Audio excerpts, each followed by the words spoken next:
Hello hikers, this is Hello Neiman. I thought I would do one more video this week and share with you some of those last minute logistics and preparation details you need to worry about.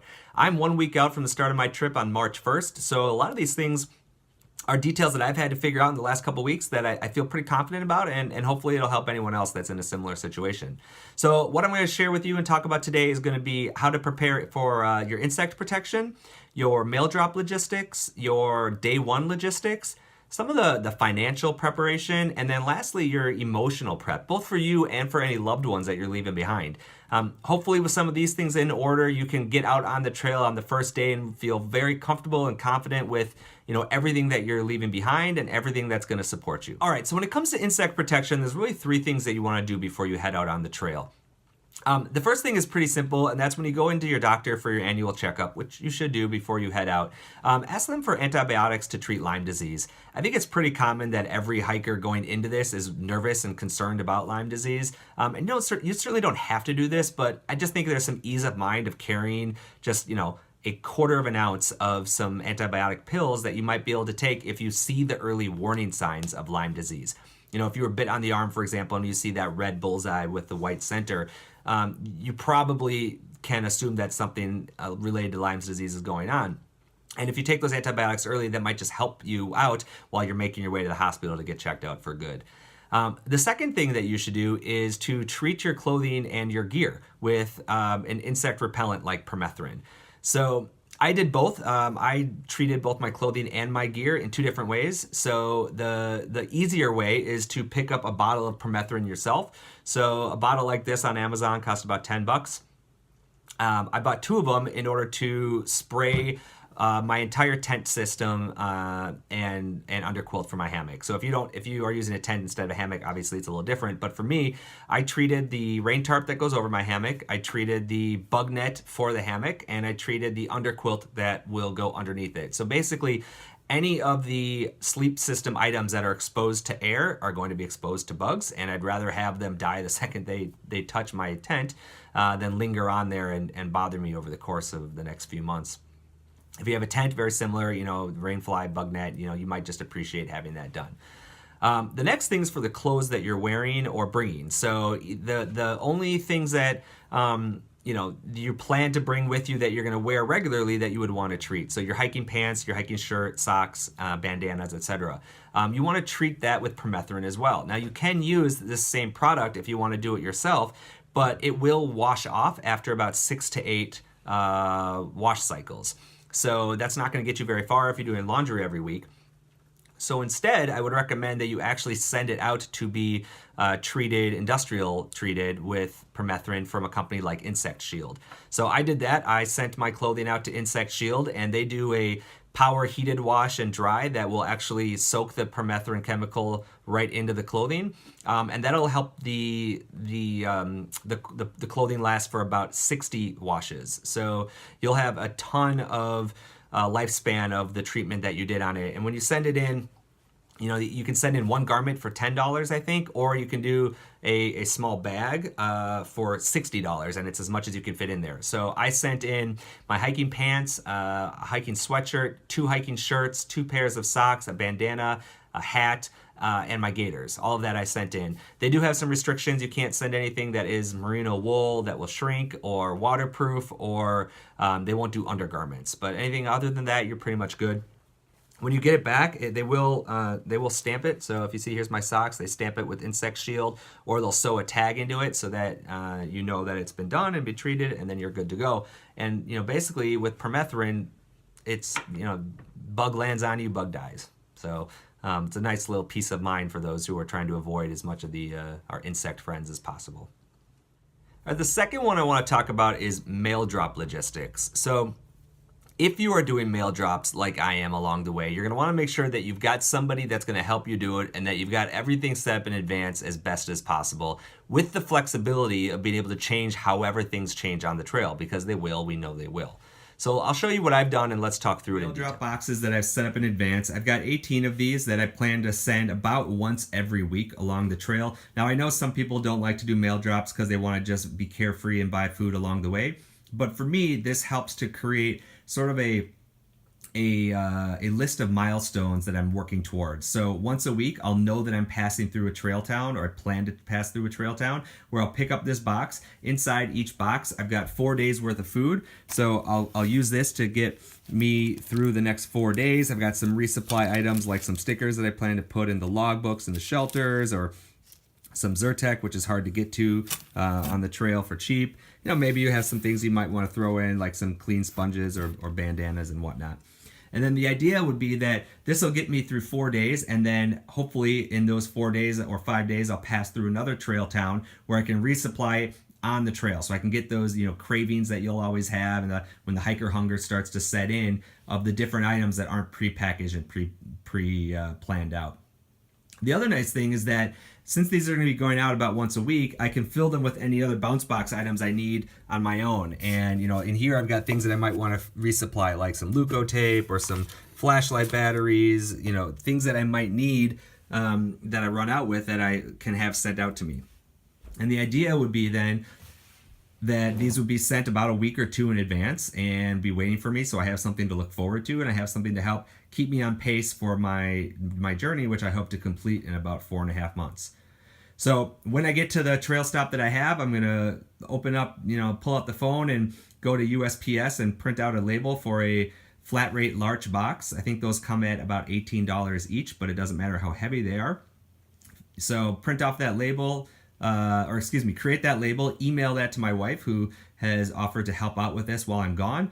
She'll get the label, she'll print it off, she'll tape it on, she'll confirm it's relatively in the same area where I think I'm going to be. I've given her this to kind of help track. It may be different, but at least that's going to be a good starting point. And then she'll put it out on the porch for the mailman to pick up. So we did a test run of this already. It worked out really well. You can do it all from your phone as long as you have someone loving and helpful to take care of this for you on the home front, then you should be good to go. Next thing to talk through would be the day one logistics. So this is different for everyone, obviously, but I'm coming from the West Coast. I'm out here in Hollywood, California. So for me, I have to fly to Atlanta with all of my gear. So I did do a blog post. I'll put the link down below to that one for some more detailed logistics. But basic idea is you have to prepare your pack that you're not going to be able to check it. It's going to be too big, so you're going to put it under the plane. But you want to wrap it up in something so that it's not just freely and loosely hanging in the cabin. So I would recommend you either get a bag that you put your bag inside of that you're willing to toss, or you could wrap it in plastic wrap or a tarp with rope, something that'll be willing to throw away that you don't care about, but it'll keep everything secure so you don't have to worry about the bag being thrown around. So take care of that. You get your flight out there. Keep in mind the things you can't fly with, such as canisters, those butane canisters for stoves. Then once you get in, you're going to want to take, the easiest way to do it, and the way that I'm doing it, is you're going to want to take the MARTA, which is the train in Atlanta, from the airport to the furthest north stop, which is called North Springs. Then when you get to North Springs, you're going to want to coordinate to have a shuttle pick you up and take you to the trail. So I've got Ron's shuttle service is picking me up at North Springs and taking me to Amicalola Falls, where I plan to spend the night. That service usually costs around $100, give or take, but if you find other people that are leaving the same time, and if you're in that bubble, you probably can easily, it becomes a lot more cost effective. So there's a few Facebook groups out there specifically for coordinating your travel to and from the trail, so I'll put a link to that below as well if it helps.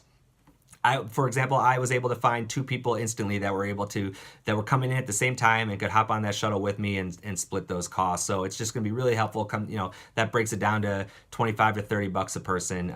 And some of those shuttles will even go ahead and plan a stop at REI for you, or pick up some of those fuel canisters for you in advance. So they can be really helpful if you coordinate for it with them. And then lastly, just getting to the trail, I've got a night at Amicalola Falls that I plan to stay at and do my official registration and check-in in the morning, and then hit the trail first thing in the morning on March 1st. And I'll get one last hot meal, one last nice stay in a bed before hitting the trail. Then the only other thing that I would recommend logistics-wise is getting your Smoky Mountains permit before you leave. So that permit is good for 30 days. You can buy it and print it out in advance and bring it with you, and you'll definitely get through the Smoky Mountains in 30 days' time. At least I hope you can, because it's not that far along on the trail. And then you don't have to worry about getting it from one of your stops in town or from anyone along the trail, which are options, just not as easy. So I just think it's nice to be able to do that right before, and then you've got that with you. Finances. So I'm not going to go into huge detail about finances because everybody's got their own way of doing this, and there's a ton of resources out there about what to worry about. I just want to talk through three really important things. One is make sure that any of your big stuff that are on rentals, whether it be car leases or apartments or cell phones, whatever that is all taken care of in advance. If you can pay off your cell phone so you don't have to worry about it, you'll be happy that you've got that done. If you can hand in a lease beforehand, make sure you do so about a month in advance if it's a car lease, so that they can do their review and see if there's any additional charges that you have to worry about. If you've never handed in a car lease before, there could be things that pop up that you don't want to have to worry about coming up with paying for or arguing about once you're on the trail. And then same with an apartment. Give yourself time to do the security check and get your security walkthrough and get your security check back. Or pay any charges that might be needed. Those are expenses that you don't want to be prepared for. And really it just comes down to try to do everything you can to have all of your expenses basically completed or planned for, before you leave, and you don't want to have any huge surprises like that. The other thing to consider is make sure all of your bills are on some sort of auto payment and that that you've got enough income in your checking account to cover that. So if you're going to keep a cell phone bill and you've got 6 months of a bill at $100 a month, make sure you've got the $600 in there to cover it. Everyone's different. Figure out what's best for you. Just get everything automated that you possibly can. And then the last piece around finances is taxes. Don't forget, you got to get your taxes done before you head out. Tax day is going to probably hit right as you're hitting the trail or once you're in it a few weeks. So get that done early, get it out of the way, and hopefully you get a nice refund to help fund your first part of the trip. The last thing I want to talk about with these last minute prep logistics and things is that emotional planning and preparation. So both for yourself and for your loved ones. So for myself, I think one of the best recommendations I could give is to read the book Appalachian Trials. It's a fantastic book around the emotional and mental and psychological state of a thru hiker. And helps you to understand what to expect and why when it comes to the things that are going to happen to you. Why you're going to get depressed, why you're going to hit those Virginia blues, when the honeymoon phase is going to end. The types of things to motivate yourself that you're going to want to have in your back pocket. These lists of things, the why I'm doing it, why I'm not going to fail. Having a person that's going to be your go-to to say, no matter what, when I call you, I want you to help encourage me to continue on. Those things that you kind of need to mentally prepare for. And then on the flip side with your family, you need to help prepare them. So how are they going to know where you are and that you're safe? How often are they going to be able to hear from you? One thing I'm doing is I've got a daily journal that I'm going to keep at my blog, hellonieman.com. And on that blog, I'm going to do at minimum every day, I'm going to post where I am and, a snippet of whatever happened that day. If I'm able to do more, I will write as much as I'm able to and willing. But I want to at least say this is where I am right now so that they'll know, God forbid something happens, how to get a hold of me, as close as possible. And you might also want to say, if that's not your thing, maybe it's I'm going to call them once a week once I get into a trail town, or I'm going to check in with them and text or whatever it is. Give them something that they know what to expect so they're not worrying while you're out having this amazing, life-altering journey that you're going on. Just be conscious of who's sitting there wondering and anxiously waiting what's going to happen for you. And then leave emergency contact information with somebody and bring information with you. God forbid something goes wrong and you didn't prepare somebody to help look after you and make it as